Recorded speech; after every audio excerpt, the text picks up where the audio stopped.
Hey guys, welcome back with me again in this channel. On today's tutorial, I'm going to show you a step-by-step guide on how you can create a price list in Canva. So in here, I've already opened my Canva on the on mobile, and then if you haven't have any if you don't have the Canva apps on your phone, you can just download the apps on the Play Store if you're on Android, or App Store if you are using iOS. So after you open the Canva app, you can just tap on the search at the top and then just use the keyword price list.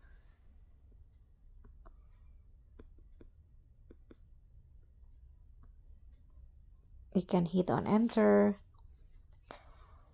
and in here you can see there are lots of Canva templates that you can use for your needs of price list. You can just choose which one that suits your business.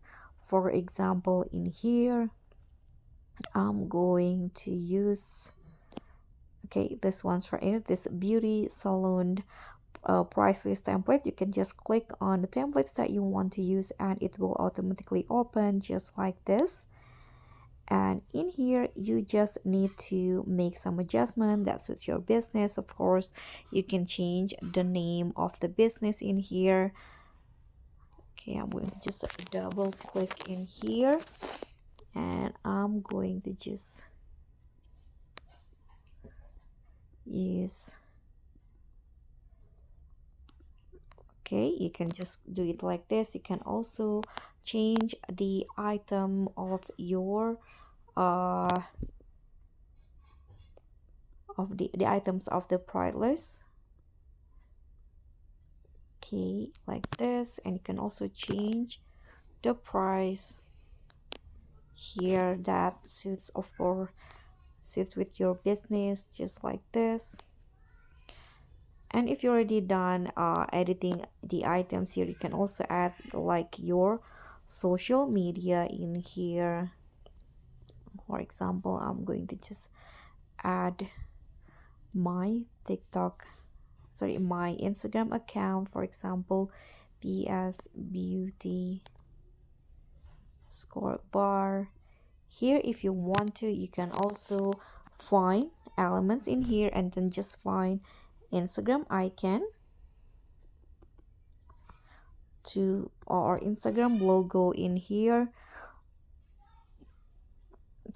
Let's just use for example, I'm going to just use this one. You can adjust the size and put it here, for example, to match with the text. After you're done, you can just click on this arrow down to download the price list. So it will automatically save to your album, and then you can just share it to your possible prospective customers. And so that's all for me. Thank you so much for watching. Don't forget to like, comment, and subscribe. Also click on the thanks button below. Bye.